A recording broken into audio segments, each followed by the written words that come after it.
नमस्कार दोस्तों, स्वागत है आपका हमारे YouTube चैनल साहित्य सुधा में।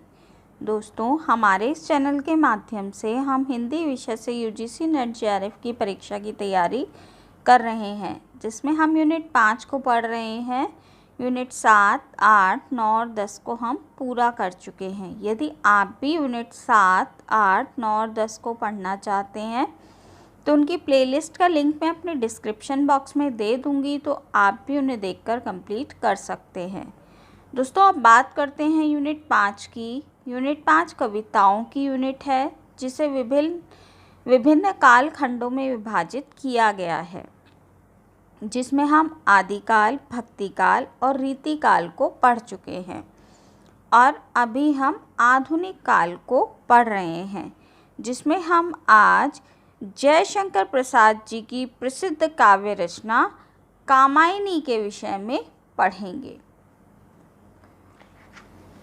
दोस्तों, कामायनी एक महाकाव्य है जिसको हम आज पढ़ने वाले हैं। पूरे महाकाव्य को तो नहीं पढ़ेंगे, इसके 3 सर्ग हमारे सिलेबस में लगे हुए हैं। आज मैं आपको इन सर्गों का सारांश बताऊंगी तथा कामायनी से जुड़ी अन्य जानकारी आपको इस वीडियो में दूंगी। चलिए शुरू करते हैं। कामायनी हिंदी भाषा का एक महाकाव्य है, जिसके रचयिता श्री जयशंकर प्रसाद जी हैं। यह आधुनिक छायावादी युग का सर्वोत्तम और प्रतिनिधि हिंदी महाकाव्य है। प्रसाद जी की यह अंतिम काव्य रचना है, जो 1936 में प्रकाशित हुई थी, परंतु इसका वर्णन प्राय 7 से 8 वर्ष पूर्व ही प्रारंभ हो गया था।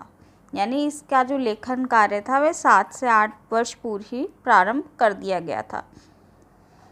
चिंता से प्रारंभ कर आनंद तक के 15 सर्गों के इस महाकाव्य में मानव मन की विविध अंतर्वृत्तियों का क्रमिक उन्मीलन इस कौशल से किया गया है कि मानव सृष्टि के आदिकाल से अब तक के जीवन के मनोवैज्ञानिक और सांस्कृतिक विकास का इतिहास भी स्पष्ट हो जाता है।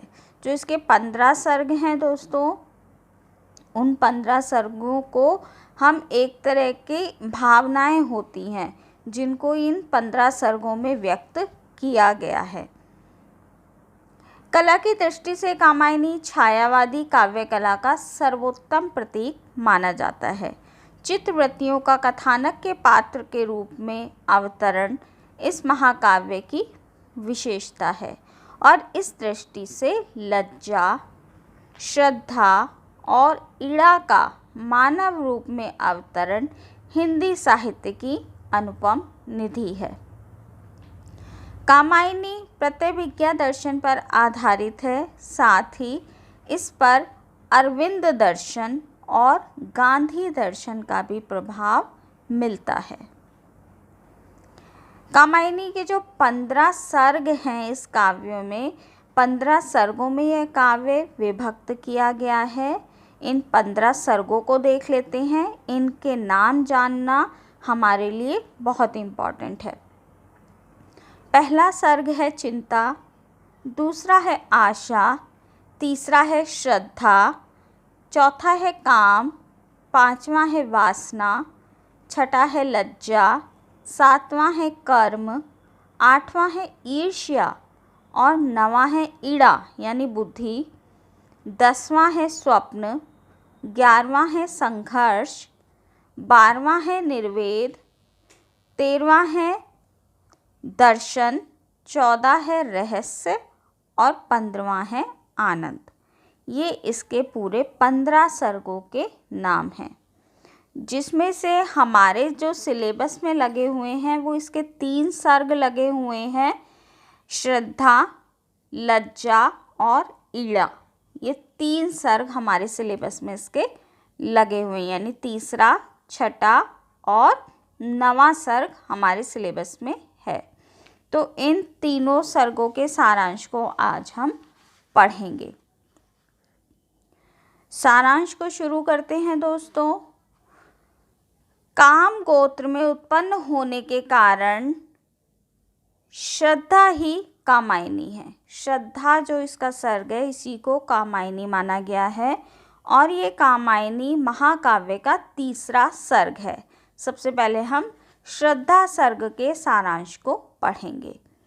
इस सर्ग में श्रद्धा को एक नारी के प्रतीक के रूप में उपस्थित किया गया है।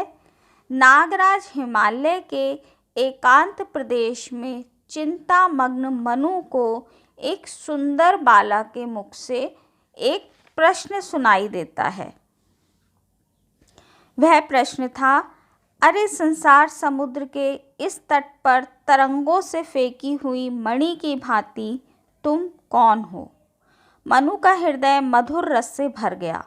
सामने देखता है तो गांधार देश के मुलायम भेड़ों के चर्म से कमी हुई एक सुंदर बाला खड़ी थी। मनु ने पूछा, तुम कौन हो? बाला ने उत्तर दिया, मैं ललित कलाओं को सीखने की उत्सुकतावश इधर उधर घूमा करती थी। मन में कौतूहल था और हृदय में सुंदर सत्य को खोज रही थी। घूमती हुई हिमगिरी पर पहुंच गई और धीरे धीरे पैर ऊपर बढ़ते गए तथा शैल मालाओं का यह श्रृंगार देखकर आंखों की भूख मिट गई। मैं यही रहने लगी। एक दिन अपार सिंधु उमड़कर पहाड़ से टकराने लगा। यह अकेला जीवन निरुपाय ही बच गया। इधर से निकलते हुए आज मैंने यह बलि का कुछ अन्न देखा तो जीवों के कल्याण की चिंता में रत यह दान देखकर समझी कि अभी कोई प्राणी जीवित बचा है। हे तपस्वी, तुम इतने थके हुए और हताश क्यों हो? मनु विवाद के साथ बोले, तुम्हारी ये बातें मन में उत्साह की तरंगें उत्पन्न करती हैं, किंतु जीवन कितना निरुपाय है। श्रद्धा के बहुत स्नेह से जीवन की महत्ता एवं प्रकृति के नियम के बारे में समझाने से मनु जीवन के प्रति आशावान हो जाते हैं और इसी श्रद्धा को प्रस्तुत महाकाव्य में कामायनी भी कहा गया है। यानी श्रद्धा कौन है? कामायनी जिनको कहा गया है वह श्रद्धा ही है। श्रद्धा रति पति काम की पुत्री हैं। श्रद्धा के जो पिता हैं वह कौन है? कामदेव जो हैं वो श्रद्धा के पिता हैं। आगे इसका दूसरा सर्ग जो है वह है लज्जा। पूर्णिमा की रात है। मनु ने श्रद्धा को देखकर अत्यंत प्रेम पूर्वक उद्गार व्यक्त किया। मनु के अत्यंत कोमल और आंतरिक उद्गारों में श्रद्धा प्रभावित हुए बिना नहीं रह पाती। इस सर्ग में श्रद्धा और लज्जा का आपसी वार्तालाप वर्णित है। दोस्तों, हम यहाँ देख रहे हैं कि लज्जा क्या होती है? एक तरह की भावना होती है, शर्माना। ये एक तरह का हमारा भाव होता है। कामायनी की यही विशेषता है मित्रों कि इसके अंदर जो हमारी भावनाएं होती हैं, जैसे श्रद्धा भी एक तरह की भावना होती है, बुद्धि भी एक तरह का हमारी भावना होती है, तो इनको ही पात्र बनाकर प्रस्तुत किया गया है। तो इसमें श्रद्धा और लज्जा का आपसी वार्तालाप वर्णित है। लज्जा सर्ग में यहाँ श्रद्धा के समर्पित भाव के बीच में अचानक कुछ भाव उपस्थित हो जाता है। उसी के मानवीय रूप को कवि ने लज्जा कहा है। इसके आने पर श्रद्धा की स्थिति बदल जाती है। वह कौतूहल भर से उसे पूछती है कि तुम कौन हो? फिर लज्जा उत्तर देती है। अंत में लज्जा उसे महत्वपूर्ण सीख देती है। इस सर्ग में पग पग पर मनोभावों को मूर्त रूप दिया गया है। अतः इस पूरे सर्ग की स्थिति वायव्य स्थिति होने पर भी प्रसाद जी ने अत्यंत रमणीय और मनोरम प्रस्तुति की है। लज्जा का स्वरूप पहले पहल अस्पष्ट है, पर मन में भर जाने से उसमें परिवर्तन हो रहा है। श्रद्धा इसे समझ नहीं पाती। अंत में पूछ रही है, तुम कौन हो? मेरा सारा शरीर रोमांच से भर रहा है। अंग अंग मोम की तरह कोमल हो रहा है, पलकें मेरी झुक गई हैं। तो ये लज्जा जब श्रद्धा के सामने आती है तो जैसे इंसान जो है थोड़ा शर्माता है, जो भाव उसके अंदर आते हैं वही श्रद्धा के अंदर लज्जा को सामने देखकर आ रहे हैं। मनु को छूने में भी झिझक हो रही है, अजब सी परवशता भर रही है। मैं कुछ भी करने में स्वतंत्र नहीं हूँ। यह सुनकर लज्जा उसे समझा रही है, मेरे आने से इतना चमत्कृत होने की आवश्यकता नहीं है। मेरे कारण स्त्रियों के स्वेच्छाचारिणी होने पर अंकुश लगता है। प्रेम पथ पर आगे जाने से पहले कुछ विचार कर लो। यौवन तो दूर तक बहा लेकर जाएगा, बड़ी शक्ति है इसमें, पर मैं रोककर सदाचार का मार्ग हमेशा दिखाती हूँ, मर्यादा में रहने की ओर संकेत देती रहती हूँ। यह सुनकर श्रद्धा कहती है, मैं तुम्हें समझ रही हूँ, अब बोलो कि कौन सी राह ठीक है। नारी होने के नाते स्वभावतः मैं एक दुर्बल स्त्री हूँ। मेरा मन कमज़ोर हो रहा है। मुझे पुरुष पर विश्वास कर उसका आश्रय पाने में जीवन सार्थक लगता है। अंत में मनु के आगे अपना सब कुछ समर्पित करना चाह रही हूँ। बदले में कुछ भी पाने की आकांक्षा मुझे अब नहीं है। अब लज्जा समझ रही है कि श्रद्धा को कुछ भी नहीं समझाया जा सकता, क्योंकि वह अब प्रेम के वश में है। इसमें समर्पण का भाव जागृत हो गया है। इसने पहले पूरा सोच विचार नहीं किया। अब तो चाहे जो समस्या आ जाए, सब कुछ अर्पण कर न्योछावर इसे करना ही होगा। जीवन का यही मार्ग है, तभी जीवन पथ सुंदर और समतल होकर अमृत की तरह प्रवाहित होता है।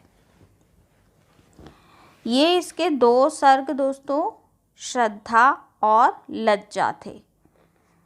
तीसरा इसका सर्ग है ईड़ा। ईड़ा का अर्थ होता है बुद्धि। पहले जो श्रद्धा के विषय में बताया गया है कि वो काम की पुत्री है, वह मनु पर मोहित हो जाती है। फिर सामने लज्जा आ जाती है जिससे वो थोड़ी सिमट जाती है। अब तीसरा जो ये 9वें नंबर का जो इसका सर्ग है वह है ईड़ा यानी बुद्धि। अब इसके सारांश को हम जान लेते हैं। श्रद्धा को छोड़ने के पश्चात मनु अपरिभाषित सुख की खोज में वन वन भटकते रहते हैं। ये जो इसका दूसरा सर्ग था मित्रों, ये श्रद्धा, ये लज्जा वाला, इसमें मनु और श्रद्धा आपस में प्रेमालाप करते हैं। मनु बहुत समय तक श्रद्धा के साथ रहते हैं और कुछ समय के बाद वह श्रद्धा को छोड़कर आगे बढ़ जाते हैं। श्रद्धा को छोड़ने के पश्चात मनु अपरिभाषित सुख की खोज में वन वन भटकते हैं। घूमते हुए एक उजड़े नगर में वह पहुंच जाते हैं। पास ही वेग सरस्वती नदी बह रही थी। प्रत्येक स्मृतियां मनु को दुखी कर रही थी और चारों ओर सारस्वत प्रदेश थमा सा पड़ा था। मनु को याद आया कि जीवन के नए विचारों को लेकर सुर असुरों में युद्ध चल रहा था। एक दीन देह को पूछता था तो दूसरा अहंकार में अपने को कुशल समझ रहा था। दोनों ही विश्वासहीन थे।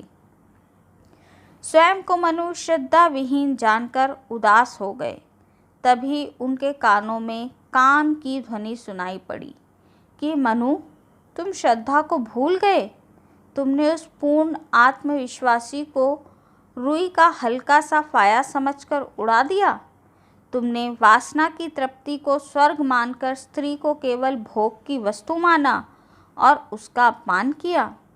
तुम भूल गए कि पुरुषत्व के मोह व अहंकार के कारण नारी की भी सत्ता है। यह वाणी मनु को शूल के समान चुभ रही थी। वे सोचने लगे कि काम के कारण ही मैं इस भ्रम जाल में फंसा था, जिससे मेरी सुख शांति चली गई। मनु के अंदर अंतर्द्वंद चल रहा था। उधर काम फिर मनु को भला बुरा कहता है तथा सारी गलती मनु की ही मानता है, लेकिन मनु अहंकारवश अपनी गलती स्वीकार नहीं करते। तब काम उन्हें श्राप देता है कि अब तुम्हारे मस्तिष्क और हृदय दोनों एक दूसरे के विपरीत हो जाएंगे। इतने में सूर्योदय हो जाता है और वहाँ एक सुंदर बाला प्रकट होती है जो अत्यंत ही सुंदर और कोमल थी। उसके हाथ में एक कर्म कलश था तथा दूसरे हाथ में विचारों के नभ को अवलंबन दिया था। मनु उससे उसका परिचय पूछते हैं। वह अपना नाम ईड़ा बताती है। ईड़ा मनु को कहती है कि यह मेरा सारस्वत प्रदेश है जो उजड़ चुका है। मैं इस आशा में यहाँ पड़ी हूँ कि कोई आकर इसके पुनर्निर्माण में मेरी सहायता करेगा। मनु संसार को नश्वर बताकर ईड़ा को समझाते हैं कि यह सारी सृष्टि नाशवान है, परंतु मनुष्य फिर भी मूर्खों की तरह इसे सृष्टि समझ बैठा है। ईड़ा मनु को सांत्वना देती है और कहती है कि मनु को अपने सुख की प्राप्ति के लिए बुद्धि का प्रयोग करना चाहिए। ईड़ा मनु को अपनी बुद्धि के अनुसार सारस्वत नगर का शासन संभालने के लिए कहती है। ईड़ा की प्रेरणादायी वाणी सुनकर मनु के हृदय में नव स्फूर्ति का संचार होता है और वे अपने कर्म में लीन हो जाते हैं और सारस्वत नगर के पुनर्निर्माण का कार्य अपने हाथों में ले लेते हैं। यहाँ पर ये इस महाकाव्य का ये जो ईड़ा सर्ग है ये समाप्त होता है। दोस्तों, ये कामायनी के 3 सर्ग जो हमारे सिलेबस में लगे हुए हैं इनका सारांश मैंने आपको बताया। इसके कुछ पदों की व्याख्या मैं अगली वीडियो में आपके लिए लेकर आऊँगी। व्याख्या करने के लिए नहीं आती है, लेकिन फिर भी मैं आपको कुछ पदों की व्याख्या कराऊँगी। इसका सारांश तथा इसके कितने सर्ग हैं तथा कामायनी का प्रकाशन वर्ष और इसके विषय में अन्य बातें जो मैं अब तक की वीडियोस में बता चुकी हूँ, ये आपको ध्यान रखनी है। प्रश्न इन्हीं से बनेंगे। दोस्तों, आपसे मेरा अनुरोध है कि यदि आपको मेरी वीडियो अच्छी लगी हो तो मेरे चैनल को सब्सक्राइब करना ना भूलें। वीडियो को पूरा देखें, लाइक और शेयर भी कीजिए, साथ ही बेल आइकन को भी दबा दें ताकि मेरी आने वाली सभी वीडियो की नोटिफिकेशन आपको मिल सकें। मिलती हूँ आपसे अगली वीडियो में अगले टॉपिक के साथ। तब तक के लिए नमस्कार।